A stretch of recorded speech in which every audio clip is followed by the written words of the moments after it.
शक्ति ओम शक्ति ओम शक्ति पराशक्ति ओम शक्ति पराशक्ति ओम शक्ति पराशक्ति ओम शक्ति पराशक्ति ஓம் சக்தி ஓம் சக்தி அம்மா தை வெள்ளி தாயே முதல் வெள்ளி அம்மா உன் பாலால அபிஷேகம் செய்யறேன்.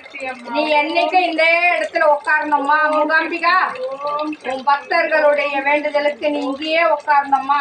அம்மா மக்கள் குளிர வைப்பதை போல எல்லாருடைய உன்னை குளிர வச்சு மக்களை நீதான் சந்தோஷமா வச்சுக்கணும் தாயே. ஓம் சக்தி அகமாயி அகமாயி பெரிய பாளையத்து பவானி தாயே. ஓம் சக்தி ஓம் சக்தி அம்மா ஓம் சக்தி அம்மா ஓம் சக்தி ஓம் சக்தி ஓம் சக்தி ஓம் சக்தி ஓம் சக்தி ஓம் சக்தி தாயே. மூகாம்பிகா மூகாம்பிகா ஓம் சக்தி ஓம் சக்தி ஓம்